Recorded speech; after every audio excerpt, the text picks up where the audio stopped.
नमो नमः। आज हम इस अध्याय को खत्म करने वाले हैं।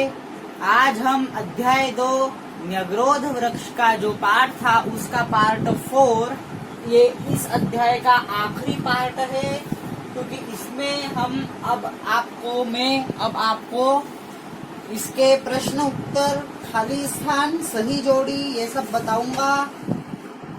सत्य असत्य, अधोलिखित ये सब बताकर आज इस पाठ को हम समाप्त कर देंगे। तो शुरू करते हैं, परंतु शुरू करने से पहले मेरे वीडियो को सब्सक्राइब कर लीजिए, बेल आइकॉन को प्रेस कर लीजिए और इस वीडियो को लाइक भी कर दीजिएगा। तो चलिए अब हम शुरू करते हैं। तो पहला जो प्रश्न है, पहले आप आपकी फेयर कॉपी या बुक खोल लीजिए, रफ कॉपी कुछ भी खोल लीजिए जिसमें आपने ये सब लिखा हुआ हो, या अभी तक आपने फेयर कॉपी नहीं बनाई हो तो कोई बात नहीं, आप अभी रफ कॉपी में लिख लीजिए। प्रश्न मैं बोल रहा हूँ, आप आपकी किताब में से भी देख सकते हैं। एक पदेन उत्तरम लिखत, ग्रामे कः वृक्षः आसीत्। तो ग्रामे कः वृक्षः आसीत् एक पदेन है, तो न्यग्रोध वृक्षः। यहाँ पर आप एक काम कीजिएगा कि यहाँ कोष्ठक में करके बरगद का पेड़ लिख लीजिएगा, अभी लिख लीजिए। यहाँ पर न्यग्रोध वृक्ष पेंसिल से कोष्ठक लगा के बरगद का पेड़ लिख लीजिए। और हमारा अगला प्रश्न है कि मार्गायासम परिहरन्ति स्म,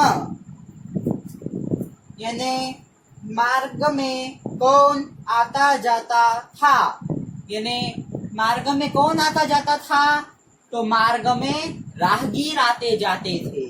के मार्गायासम परिहरन्ति स्म, यानी मार्ग में के यानी कौन, मार्गायासम यानी मार्ग में, परिहरन्ति यानी आता जाता था, या राहगीर भी बोल सकते हैं। नहीं, परिहरन्ति यानी आता जाता था, यानी कौन मार्ग में आता जाता था। तो इसका उत्तर है पथिकहा। यहाँ पर पूर्ण विराम लगाइए आप हर जगह। पथिकहा यानी राहगीर, यानी पथिकहा मार्ग। अगर इसका हम एक वाक्य में लिखेंगे तो लिखेंगे पथिकहा, तो लिखेंगे हम पथिकहा मार्गायासम परिहरन्ति स्म, कस्य ध्वनिः अंतरिक्षम अस्पृशत्, या फिर अस्पृशत् भी बोल सकते हैं। यानी कस्य ध्वनिः यानी किसकी ध्वनि, अंतरिक्षम यानी अंतरिक्ष में, अस्पृशत् ये किसकी ध्वनि अंतरिक्ष को छूती थी, अस्पृशत् यानी छूना, किसकी ध्वनि अंतरिक्ष को छूती थी। तो यहाँ पर आएगा काकस्य। काकस अगर इसको हम एक वाक्य में लिखते हैं तो यहाँ पर आएगा काकस्य ध्वनिः अंतरिक्षम अस्पृशत्। अब आपका अगला प्रश्न है, प्रकृति दत्तः वरः कः, यानी प्रकृति दत्त का वरदान जो है वो क्या है, प्रकृति दत्त ने हमें वरदान में क्या दिया है। तो यहाँ पे आएगा वृक्षः, प्रकृति तरह वरः वृक्षः। अगर आप ये एक वाक्य में लिख रहे हैं तो प्रकृति तरह वरः वृक्षः के आगे अस्ति भी लगा सकते हैं। तरोह पत्राणि खादन कः नंदति स्म, यानी पेड़ों के पत्ते खाकर कौन रहता था, या फिर कौन जीवित रहता था। तो पेड़ों के पत्ते खाकर कौन जीवित रहता था, अजातुत्रः यानी बकरी के बच्चे। अगर हम इसे एक वाक्य में लिखते हैं तो आएगा तरोह पत्राणि खादन अजापुत्रः नंदति स्म, यानी पेड़ के पत्ते खाकर बकरी के बच्चे जीवित रहते थे। तो चलिए हम कंटिन्यू करते हैं। अब एक वाक्य देखते हैं। एक वाक्य उत्तरम लिखत, सर्वैः तस्य निर्णयः स्वीकृतः, सभी ने किसका निर्णय स्वीकार किया। सर्वे अजस्य निर्णयः स्वीकृतः। सर्वे अजस्य निर्णयः स्वीकृतः। सभी ने बकरी का या फिर बकरी के बच्चे का भी बोल सकते हैं, बकरी का निर्णय स्वीकार किया। अब कह वृष्टि वर्षति यानी किसने कौन बारिश करता है, यानी वरुण देव उत्तर है इसका। वरुण देव वृष्टि वर्षति, वरुण देव बारिश करते हैं। सर्वे कस्य निर्णय स्वीकृतः, इसका अर्थ होता है कि सभी ने किसका निर्णय स्वीकार किया। शायद मैं बताना भूल गया था। चलिए आगे बढ़ते हैं। वृक्षस्य आधारभूता का, यानी वृक्ष की, पेड़ की आधारभूता क्या होती है।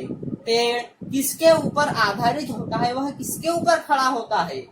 तो भूमाता वृक्षस्य आधारभूता अस्ति, यानी पेड़ भूमाता के ऊपर यानी जमीन के ऊपर खड़ा होता है, वह उसकी आधारभूता है। इस लाइन का मतलब सिर्फ इतना सा है कि भूमाता जो है, धरती जो है, वो वृक्ष की आधारभूता भूता होती है। अब प्रश्न नंबर 4, अस्माभिः का वर्धनीया, यानी हमें किसको बढ़ाना चाहिए। तो अस्माभिः वृक्ष संपत् वर्धनीया, यानी हमें वृक्ष को बढ़ाना चाहिए। आपको मालूम है आज वृक्ष कितने कम हो चुके हैं, तो हमें वृक्ष लगाना चाहिए, उनकी संख्या को बढ़ाना चाहिए। तो वही इस लाइन का मतलब भी है कि हमें वृक्ष को बढ़ाना चाहिए। अस्माभिः वृक्ष संपत् वर्धनीया, वर्धनीया यानी बढ़ाना। अस्माभिः हमें वृक्ष संपत् यानी वृक्ष की संपन्नता, वृक्ष की जो संख्याएं हैं उसे बढ़ाना चाहिए। वृक्षाणां किम महत् पापम अस्ति, यानी क्या पाप होता है। वृक्षाणां छेदनम यानी वृक्ष को काटना, महत् पापम यानी बहुत बड़ा पाप, अस्ति यानी होता है। मैं भूल गया था कि आपको मेरे को पूरा अर्थ बताना है, सॉरी। सर्वे अजस्य निर्णयः स्वीकृतः, सर्वे कस्य निर्णयः स्वीकृतः, तो सर्वे कस्य यानी सभी किसका, निर्णय यानी निर्णय, स्वीकृतः यानी स्वीकार करते हैं।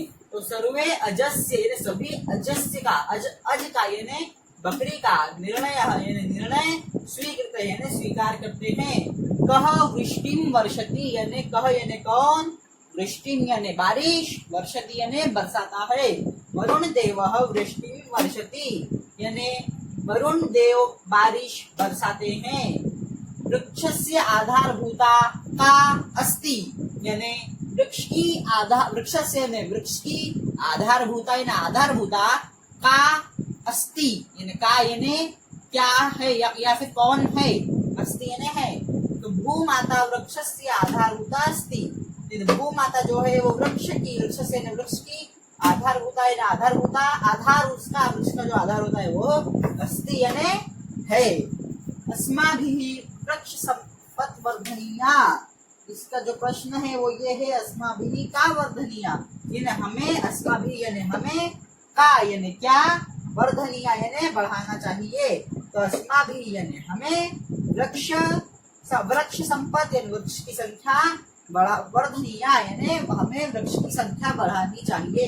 अस्माभिः वृक्ष संपत् वर्धनीया। वृक्षाणां किम महत् पापम अस्ति यानी किम यानी क्या, महत् पापम यानी बहुत बड़ा पाप, अस्ति यानी है, यानी क्या बहुत बड़ा पाप है। वृक्षाणां छेदनम यानी वृक्ष को काटना, महत् पापम यानी बहुत बड़ा पाप, अस्ति यानी है। चलिए एक वाक्य भी कंप्लीट हो चुके हैं। अब अधोलिखित उत्तराणी पर हम आ जाते हैं। आगे देखते हैं, अधोलिखित आ गए हैं। तो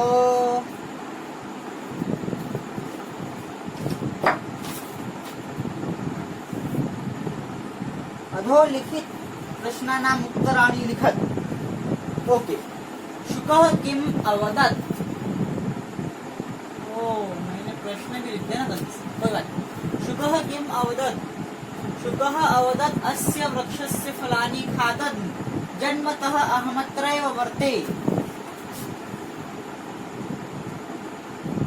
नाहमिमं द्रुमं परित्यक्तुमिच्छामि मदीयेवायं न्यवरोध वृक्षः। मतलब क्या होता है इसका कि शुकः किम अवदत्, शुकः ने क्या बोला, शुकः अवदत्, शुकः ने बोला। अब ये इन्वर्टेड कॉमों में जो है वो शुकः ने बोला। क्या बोलता है शुकः यानी खरगोश।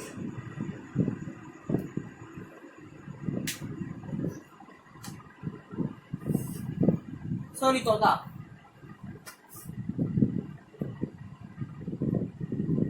शुकः यानी तोता।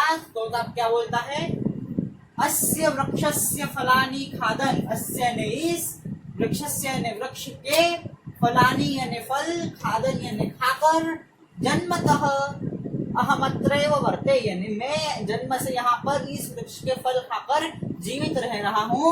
नाहमिमं द्रुमं परित्यक्तुमिच्छामि यानी मैं इसे छोड़ना नहीं चाहता। मदीयेवायं न्यवरोध वृक्षः, यह न्यवरोध वृक्ष मेरा है यानी यह बरगद का पेड़ जो है यह मेरा है, मैं इसे परित्याग नहीं करना चाहता, इसका परित्याग नहीं करना चाहता। ये वृक्ष जो है ये मेरा है। अब शुकः ने ये बोला। अब आगे का प्रश्न जो देखते हैं हम, कीटः किम प्रयक्तवत् प्रत्यवदत्।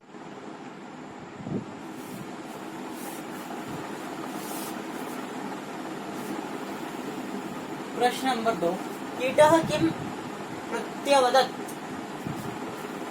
कीटः किम प्रत्यवदत् यानी कीट ने क्या बोला। कीटः प्रत्यवदत् यानी कीट ने बोला। मदीय है अर्भक है सार्धम, मदीय अर्भक है सार्धम अहम बहुवर्षेभ्यः अत्रैव उषितवानस्मि अतोऽयं वृक्षः ममैव इति। अब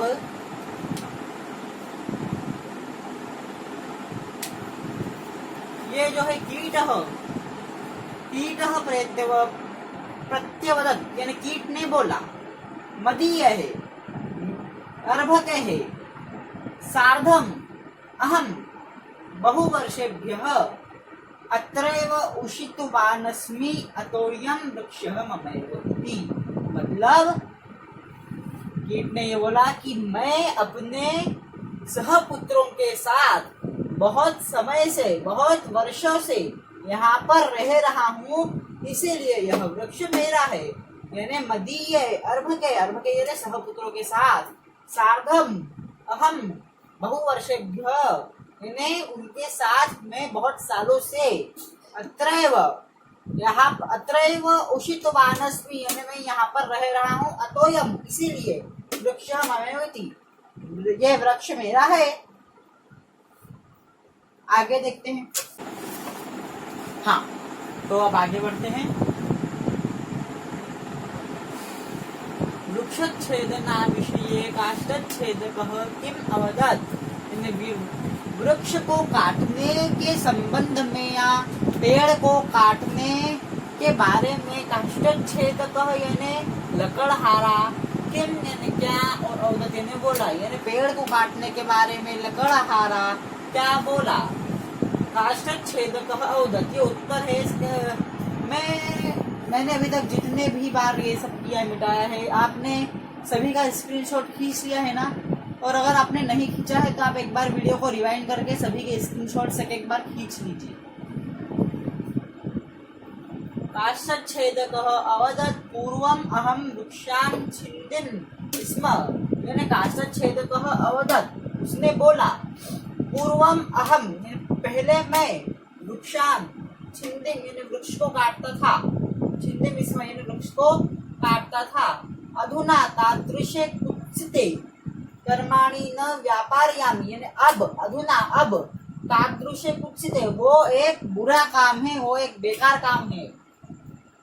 कर्माणि न व्यापारयामि ये मैं उसको वृक्ष को काटकर व्यापार नहीं करूंगा।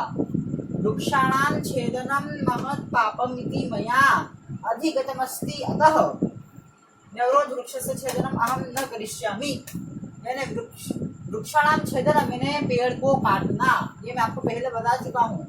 महत पापमिति, ये बहुत बड़ा पाप है, पेड़ को काटना जो है बहुत बड़ा पाप है। मया अधिगतमस्ति अतः, मतलब मेरे दिमाग में ये बात घुस चुकी है या फिर मुझे समझ में ये बात समझ में आ गई है कि पेड़ को काटना जो है बहुत बड़ा पाप है। अतः न्यग्रोध वृक्ष से छेदन अहम न करिष्यामि, यानी इसीलिए अब मैं न्यग्रोध वृक्ष का छेदन यानी बरगद के पेड़ का जो छेदन है वो अब मैं नहीं करूंगा। चलिए आगे देखते हैं। चलिए आगे बढ़ते हैं।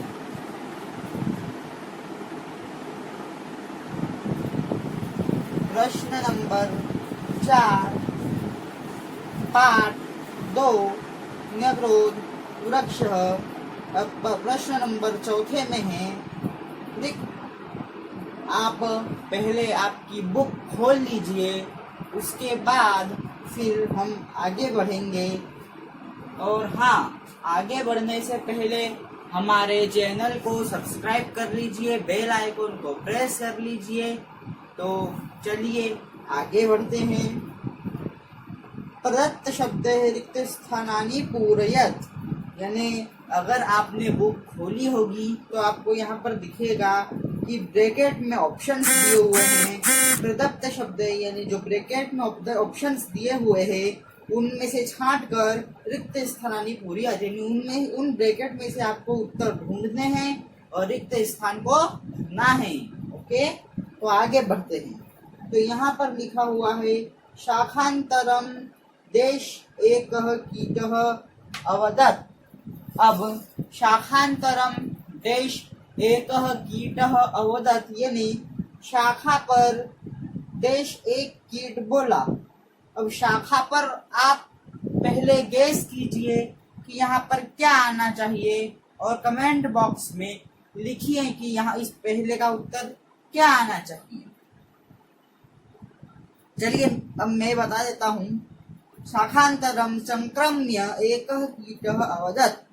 जब मैं पाठ पढ़ा रहा था तब मैंने बताया था कि संक्रम्य यानी घूमकर, यानी शाखा पर घूमकर एक कीड़ा बोला। अब पथिकः देश परिहरन्ति स्म, तो पथिकः मार्गायासम परिहरन्ति स्म मैंने यहाँ पर भी लिख दिए हैं और आप इसका स्क्रीनशॉट खींच सकते हैं। तो पथिकः देश परिहरन्ति स्म यानी पथिकः यानी राहगीर, देश परिहरन्ति घूमते थे।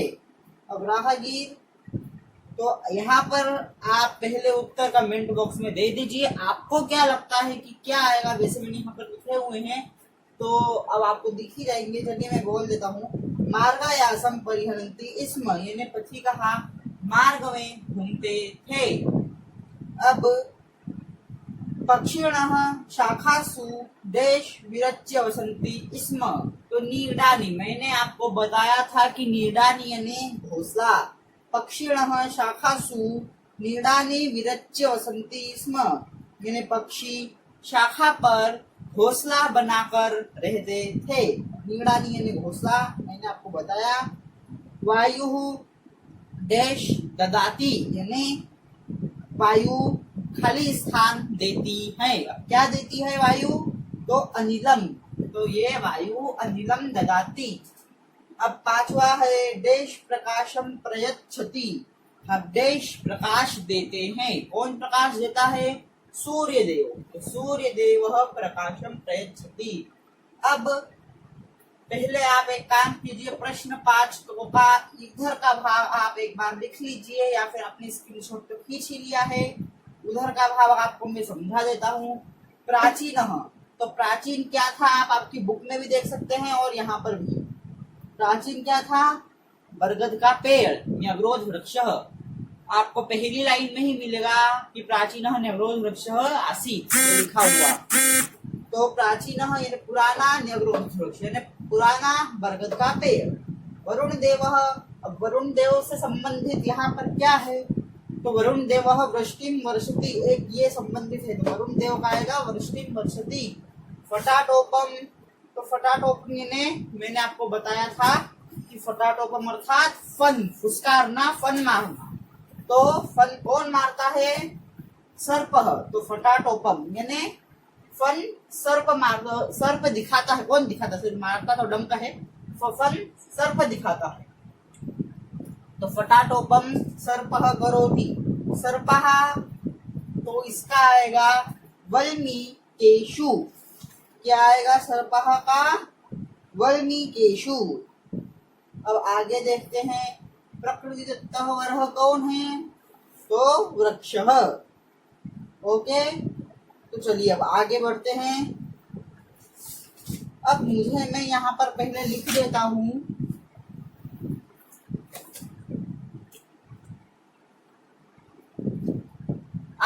मैं बोल रहा हूँ, आप सुनना। शुकस्य ध्वनि अंतरिक्षम अस्पृशत। यह सत्य असत्य है। शुकस्य ध्वनि, आप बुक में देखिए पेज नंबर 8। तो शुकस्य ध्वनि अंतरिक्षम अस्पृशत। किसकी ध्वनि अंतरिक्ष में, की ध्वनि अंतरिक्ष को किसने छुआ था? आपने अगर मेरा पाठ देखा हो, मैंने जो समझाया है वो देखा हो, तो आपको पता होगा कि काकस्य ध्वनि अंतरिक्षम स्पृशत यानी कौवे की ध्वनि अंतरिक्ष को छुए। कौवे की ध्वनि ने अंतरिक्ष को छुआ था, ना कि तोते की। तो यहाँ पर क्या लिखा है? शुकस्य ध्वनि अंतरिक्षम अस्पृशत यानी तोते की ध्वनि ने अंतरिक्ष को छुआ था। तो ये हो जाएगा असत्य यानी न। आम और न। प्रश्न नंबर 6 चल रहा है, तो यहाँ पर आएगा न। मैं यहाँ पर लाइन खींच देता हूँ। प्रश्न नंबर 6 का पहला आएगा न। दूसरा, कीटः अर्भतेः सार्धं वसति स्म।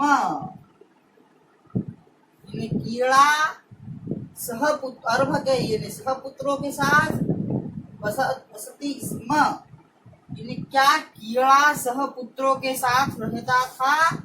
तो देखिए, अब मैं आपको करके बताता हूँ। अगर आप खुद ये देखते हैं कि ये वास्तव में था या नहीं, तो आप इसमें से पाठ में से मैच कर सकते हैं। एक बार आप नजर मेरे साथ मारिए अपने पाठ के पहले पेज पर। तो यहाँ पर आपको मिल जाएगा। ये देखिए, यहाँ पर सेकंड पैराग्राफ में लिखा होगा आकाश से ध्वनि क्रमेण अंतरिक्ष अस्पृशत यानी पहला न था, अपन ने न लिखा है। इस तरह से हम बुक में ढूंढेंगे। अब वो क्या बोल रहा है? अब वो बोल रहा है कीटः अर्भते सार्धकम वसति स्म। तो ये देखिए थर्ड पैराग्राफ में काकस्य रटनम श्रुत्वा वाले पैराग्राफ में लास्ट लाइन देखिए, कीटः प्रत्यवदत् मदीये अर्भके सार्धम अहम बहुवर्षेभ्यः अत्रैव उषितवानस्मि। मैं अपने सहपुत्रों के साथ बहुत सालों से यहाँ पर रह रहा हूँ। और यहाँ पर क्या लिखा है? कीटः अर्भके सार्धम वसति स्म यानी कीटः सहपुत्रों के साथ रहता था, तो बिल्कुल रहता था। यहाँ आएगा आम। वीडियो लंबा जरूर हो रहा है, परंतु आपको अगर समझ में आता है तो आप जरूर देखिए। वृक्षच्छेदकः वृक्षम खंडशः त्वाम्। अब ये बोल रहा है ग में कि वृक्षच्छेदक जो था यानी लकड़हारा जो था, क्या उसने पेड़ काट दिया था? ये मैं पूछ रहा हूँ कि क्या उसने पेड़ को काट दिया था? जो वो कह रहा है लाइन में, वो ये कह रहा है कि वृक्षच्छेदक ने पेड़ को काट दिया था यानी लकड़हारे ने उस पेड़ को काट दिया था। क्या किया था? काट दिया था लकड़हारे ने? नहीं काटा था। तो यहाँ पर आएगा न। तीसरे का आएगा न।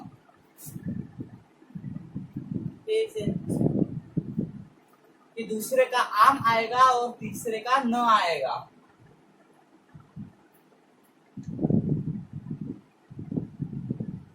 चलिए चौथा,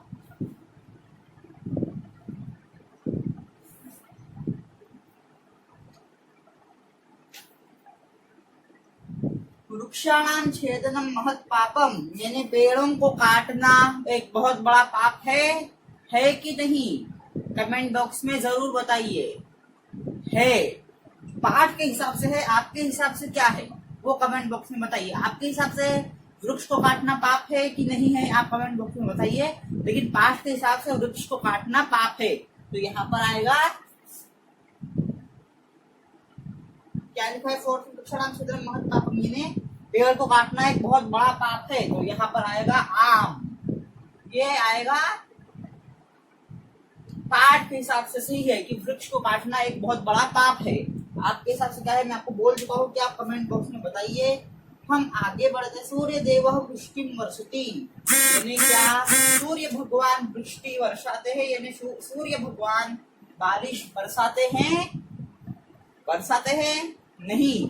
वरुण देव वृष्टिम वर्षति, तो यहाँ पर आएगा न। सूर्य देव वृष्टिम न वर्षति, वरुण देव वृष्टिम वर्षति। चलिए हम अब बढ़ेंगे अगले इस पर। पहले इसका स्क्रीनशॉट ले लीजिएगा, उसके बाद हम बढ़ेंगे प्रश्न नंबर 7 पर। 5 4 3 2 1 ले लिया आप सभी ने स्क्रीनशॉट। चलिए अगला प्रश्न।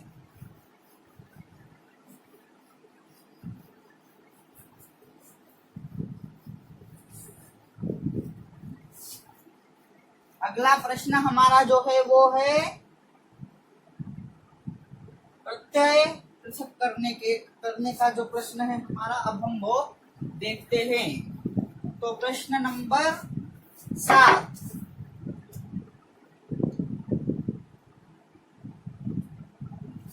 मैं यहाँ वीडियो कट कर देता हूँ, कट करूंगा इसलिए आपको डायरेक्ट बोर्ड पे लिखा हुआ दिखेगा। चलिए कंटिन्यू करते हैं। पहले आप इसका स्क्रीनशॉट खींच लीजिएगा। 5 4 3 2 1 स्क्रीनशॉट खींच लिया। तो चलिए अब हम स्टार्ट करते हैं। प्रश्न नंबर 7 है हमारा, अधोलिखित पदानाम संधि छेदनम कृत्वा संधि नाम लिखत, इनका हमें संधि विच्छेद करके संधि का नाम लिखना है। तो भक्षयित्वा भक्ष धन कृत्वा, ओके, सॉरी मैं प्रश्न गलत बोल गया। पहले आएगा प्रश्न नंबर 7, अधोलिखित पदानाम प्रकृतिम प्रत्ययम च पृथक करत, इनका प्रत्यय अलग करना है। तो भक्षयित्वा, तो भक्ष धन कृत्वा, कुर्वन् तो कु धन शत्रु, ये जो कृत्वा शत्रु और ये सब है, पहले समझा देता हूं मैं। विभाज्य धन वि धन भ धन ल्य, छेत्तुम छिद धन तुमुन, विस्मृत्य वि धन स्पृधन ल्य। अब मैं बताता हूँ कि ये जो लिखे हुए हैं कृत्वा शत्रु ल्यप तुमुन ल्यप, ये सभी प्रत्यय के प्रकार है। और अभी हमारे पास समय नहीं है, वीडियो बहुत लंबा हो जाएगा, इसीलिए मैं ये प्रश्न नंबर 7 और प्रश्न नंबर 8 आपको डिटेल में एक अलग से वीडियो बनाकर समझाऊंगा। अब प्रश्न नंबर 8 हम देखते हैं। तो अधोलिखित पदानाम संधि विच्छेदम कृत्वा संधि नाम लिखतः, अब इसमें हमको संधि विच्छेद करना है और संधि का नाम लिखना है। ये दोनों जो टॉपिक है ये बहुत संस्कृत के बहुत ही लंबे चौड़े टॉपिक है और इन्हें गहराइयों में जाकर समझना पड़ता है। तो अभी इन्हें दिया है बुक में, तो मैं आपको समझा देता हूँ, पर इसको मैं डिटेल में अच्छे से समझाऊंगा। तो उसकी आप जब भी वीडियो डालूंगा तो उसे आप देखिएगा जरूर, कि उसमें मैं इसको डिटेल में जाकर समझाऊंगा। इत्युक्त्वा इति धन उक्त्वा, संधि विच्छेद में दोनों शब्द है पृथक किए हुए, उन सभी दोनों का अर्थ निकलना चाहिए। इति धन उक्त्वा यण संधि, मम धन एव, वृद्धि संधि, इसमें देखिए वृद्धि, ये वृद्धि बता रही है, ममेव, मम ध्वन एव, ममेव, मतलब पूछा जा रहा है, वृद्धि हो रही है, इसलिए ये वृद्धि संधि। सर्पाश्च, सर्पः धन च, इसमें विसर्ग आ रहा है, सर्पः में विसर्ग आ रहा है तो विसर्ग संधि। सोयम, सह धन अयम, इसमें भी विसर्ग आ रहा है, इसलिए भी हुई विसर्ग संधि। तत्रागतः, तत्र धन आगतः, ये हुई तत्रागतः, तत्रागत, दीर्घ आ रहा है, उसको लंबा जा रहा है, इसलिए हुई दीर्घ संधि। ये मैंने आपको एक शॉर्ट में समझा दिया है, ये विशेषता बता रही, इत्युक्त्वा, वो बोल रहा है, इसलिए हुई रंजन संधि।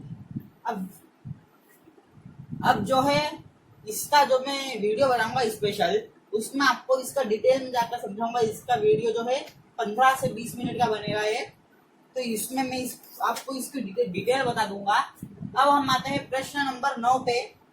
ये इधर है, आपने स्क्रीनशॉट खींचा, आप इधर देखिए थोड़ा सा। हमें पर्यायवाची शब्द बताने हैं। अधोलिखित पदानाम पर्याय शब्दान लिखत, इनके सभी के पर्यायवाची शब्द हमें बताने हैं। तो वृक्ष का तरु तो एग्जाम्पल में दिया हुआ है ही। काकः का आएगा वायतः, सर्प का आएगा भुजंग, पिता का आएगा जनकः और पुत्र का आएगा अर्भकः।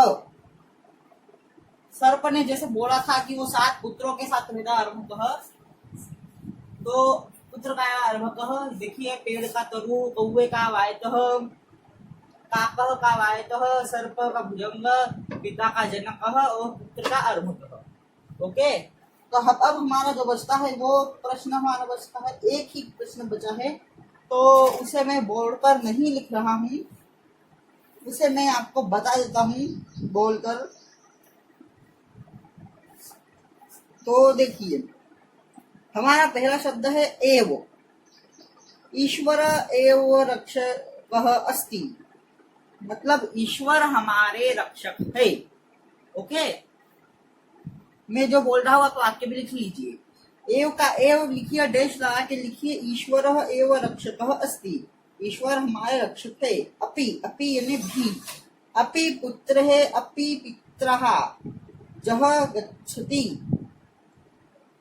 यानी सह गच्छति, पित्रः सह गच्छति, पुत्र अपने पिता के साथ गया, यानी अपि यानी होता है भी, पुत्र भी अपने पिता के साथ गया।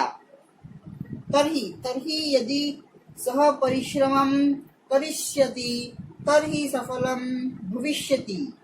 तर्हि यानी होता है जो, तो इसका अर्थ है जो परिश्रम करेगा वही सफल होगा। तर्हि यदि सह परिश्रमं करिष्यति तर्हि सफलम भविष्यति, वही भविष्य में सफल होगा।